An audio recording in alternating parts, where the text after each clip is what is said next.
65. Et puis le foot avec 2 infos transferts. D'abord le départ de Tanguy Ndombele de Lyon. L'OL s'est mis d'accord avec Tottenham pour un transfert à 72 millions d'euros. Et puis Adrien Rabiot, lui, va rejoindre la Juventus Turin.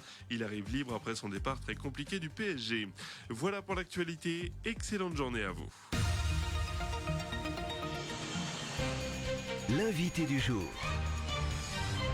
Ils ont présenté hier du côté de la ferme des Îlets une ébauche, on va dire, de programme en vue des élections municipales de l'an prochain. Des membres de Montluçon dès demain sont avec nous ce matin. Sylvie Sartirano, bonjour. Bonjour. Conseillère municipale évidemment à Montluçon. Et puis Laurent Rayon, bonjour. Bonjour. Merci à tous les deux d'être avec nous ce matin donc pour débriefer un petit peu ce qui s'est passé hier. On le disait tout à l'heure dans le journal, il y a eu un lancement plus ou moins de campagne. En tout cas, c'était le fait d'affirmer un petit peu la candidature à venir au mois de janvier dès les vœux. Dès hier, c'était présentation d'une ébauche de programme. Vous êtes en termes de timing, vous êtes bien, vous êtes en avance ou vous êtes dans le timing que vous étiez fixé?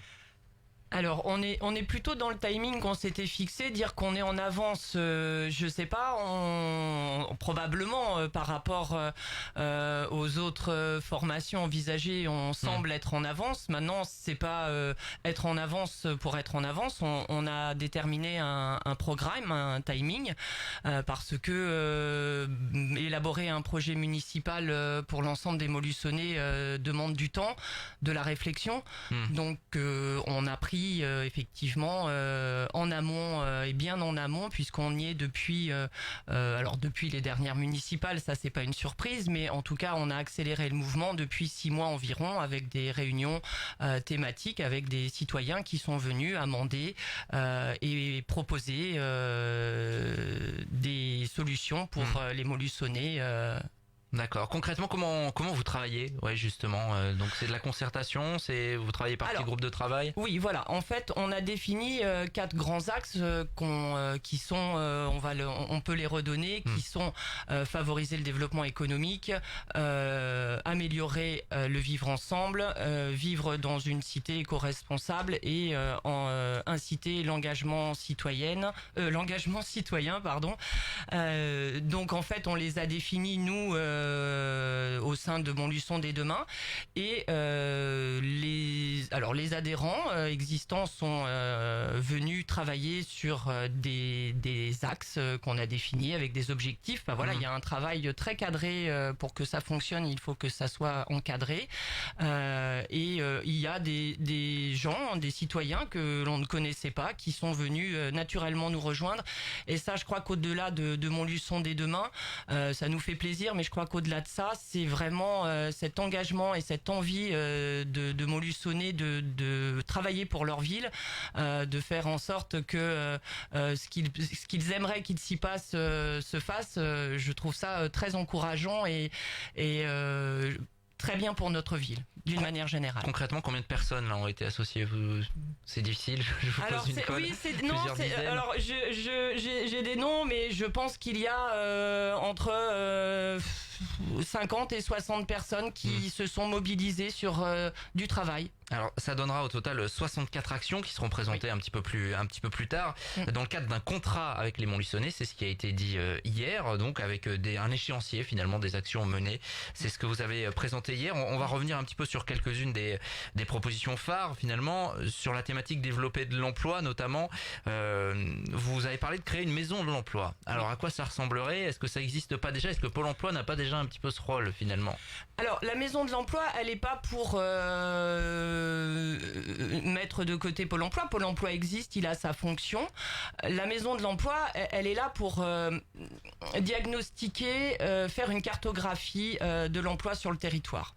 Elle permet de recenser les emplois en tension souvent, et de centraliser en un lieu unique toutes les informations pour, d'une part, les demandeurs d'emploi, mais également pour des gens qui voudraient changer d'emploi, qui voudraient se réorienter. Et ça peut être un lieu unique qui permettre de donner aussi une information centrale où on peut redispatcher. Et après, bien évidemment, il faut travailler avec l'ensemble des acteurs du territoire. C'est pas quelque chose en plus pour une fois de plus disséminer, c'est justement un lieu pour rassembler tout ce qui est éparse aujourd'hui et pouvoir donner des informations concrètes aux personnes qui sont demandeuses dans l'emploi. C'est des dispositifs qui existent dans de nombreuses autres villes qui fonctionnent. Comment ça fonctionne avec des employés municipaux finalement qui sont là aussi pour faire le lien? Non, pas du tout. Pas du tout. Là, il y a de l'emploi. Là, il faut par exemple un statisticien, un géographe statisticien, c'est dur à dire. Voilà, il faut aussi une personne qui connaisse parfaitement le monde économique et le monde de l'entreprise. Voilà, c'est des profils nouveaux. Donc, on est persuadé que ça peut apporter en tout cas des choses pour les Montluçonnais. Alors il a été question de tourisme, on va se tourner vers Laurent Rayon qui a fait hier une intervention là-dessus. Vous avez fait un constat de dire qu'aujourd'hui en matière de tourisme, le territoire en gros a des atouts mais il n'y a pas la communication qui va avec. Finalement c'est pas su, finalement qu'on a des perles ici. Bah non, parce qu'aujourd'hui il y a des chiffres qui sont tout à fait parlants. Il y a à peine 10 ans en France, il y avait 2 millions de personnes qui servaient de leur smartphone et de leur mobile, enfin, ou de leur tablette pour trouver de l'information, réserver leur voyage. C'est 20 millions aujourd'hui. Et à l'heure actuelle où je vous parle, le site internet de l'Office Tourisme n'est pas consultable par mobile. Il y a un nouveau qui va arriver dans les prochaines semaines. À la bonne heure, mais ça devrait être fait depuis des années. Et on a vraiment un retard conséquent dans la structuration de l'offre. On ne vend rien et on le montre mal. Donc il y aura aussi un problème de ligne éditoriale sur les réseaux sociaux.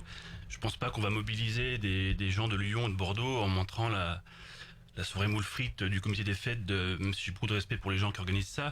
Il faut qu'on ait des choses plus structurantes à montrer. Vous parliez d'un véritable community manager, par exemple. Voilà, exactement. C'est des métiers très très techniques aujourd'hui. C'est pas seulement mettre une photo sur Facebook, c'est faire du web marketing, c'est être très pertinent, faire de la belle photo, de la belle vidéo. C'est très prescripteur aujourd'hui. Et ça, on l'a pas aujourd'hui. Donc, faut qu'on progresse. Et c'est ce qu'on propose, nous, à Montluçon de demain. Notamment. Votre proposition, c'est de fusionner service culture patrimoine avec l'office de tourisme pour qu'il y ait finalement quelque chose d'un petit peu plus logique. C'est comme ça qu'à Nantes, on a redressé la ville d'un point de vue culturel. Alors, je prends l'exemple d'un château, d'une église qu'on restaurerait, c'est du patrimoine. On y emmène de la culture, des expositions, des concerts, c'est de la culture. Qui vient voir ces expositions, ces concerts? Des touristes. Donc les trois sont liés. C'est comme ça qu'en frictionnant ces trois domaines distincts, on arrive à formuler des vrais projets. Et c'est comme ça que beaucoup de territoires se réinventent comme ça aujourd'hui. Il y a la volonté aussi dans le projet de mise en valeur du passé industriel. Et d'une manière générale aussi, vous avez parlé de la communication positive autour de la ville. Ça manque ça, vous pensez? Le Montluçon bashing, on voit bien aujourd'hui qu'il y en a certains qui s'en donnent à cœur joie. Et notre histoire, notre identité, elle est où? Elle est dans l'industrie. Alors ça peut paraître un petit peu vieillot comme ça, mais il y a aujourd'hui des territoires dans le nord, dans l'est, qui se réinventent en mettant en valeur le patrimoine industriel. On parle de territoires phénix, des territoires qui se sont réinventés comme ça, qui ont rené de leur cendre.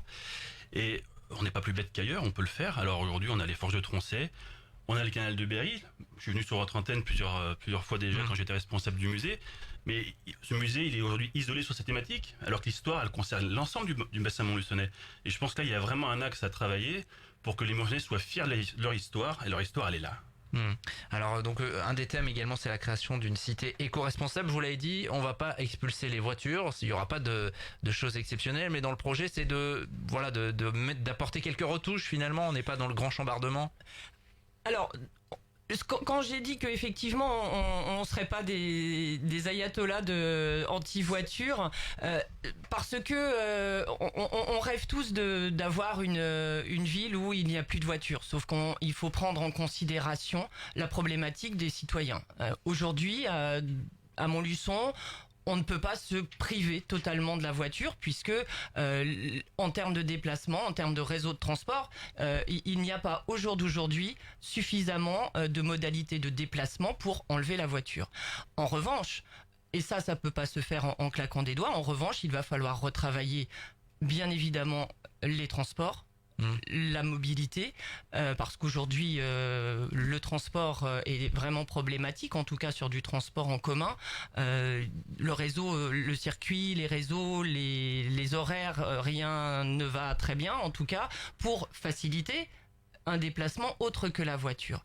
Je pense notre idée est de faire partager l'espace public par tous, c'est-à-dire que on puisse circuler en mobilité douce, en vélo, en trottinette, en gyroroue, comme vous voulez, de manière sûre, et que les voitures puissent aussi circuler de manière sûre, que tout le monde arrive à s'entendre sur la voie publique et ou les trottoirs, parce que c'est une problématique au jour d'aujourd'hui où, alors on le vit moins à Montluçon que dans les grandes villes, mais effectivement il y a une problématique, il y a une loi qui va intervenir je crois au mois de septembre pour réguler ça au niveau national. Et puis sur une des dernières thématiques, notamment la volonté de redonner de l'importance à la démocratie locale. À la démographie aussi. Et la démographie, oui, ça peut aller avec aussi. Avec la volonté de créer une commission citoyenne de vérification des comptes. C'est quoi? C'est voilà, il y a eu des doutes finalement sur tout ce qui s'est passé dernièrement. Il faut redonner un petit peu de la crédibilité aux politiques, c'est un petit peu ça? Il faut redonner alors de la crédibilité aux politiques. Il faut qu'on s'y emploie au quotidien et qu'on soit absolument tous les uns les autres irréprochables. Je ne doute pas que tous nous soyons irréprochables. Et on travaille, c'est même pas on travaille, on se doit de l'être.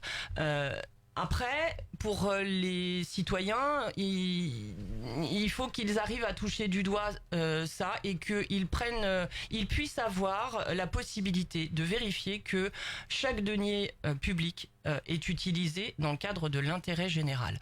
Je crois que c'est fondamental pour tout le monde, pour les élus et pour les citoyens, pour qu'il n'y ait pas la moindre suspicion concernant l'utilisation que l'on pourrait faire des fonds publics.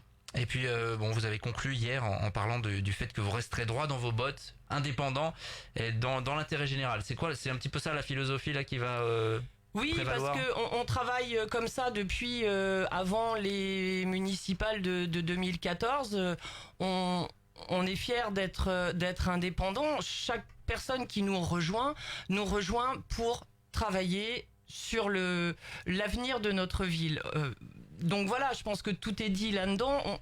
J'ai moi avec grand plaisir accueilli des gens nouveaux d'horizons complètement différents et tous viennent pour travailler pour l'intérêt général. Et je crois que ça a une valeur inestimable. Présentation de la liste complète le 24 janvier pour la tête de liste.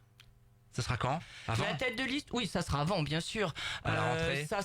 Non, pas à la rentrée. À l'automne, oui, on devrait être sur du fin octobre, je pense, à peu près, comme peut-être tout le monde. C'est le moment. Voilà, on se laisse le temps.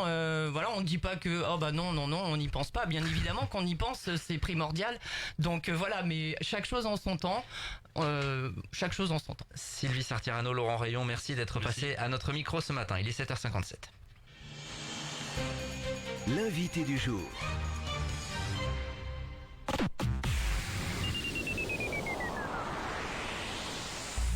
Élise Avenue, votre réseau national d'agences immobilières présent en Auvergne à Montluçon, Culan,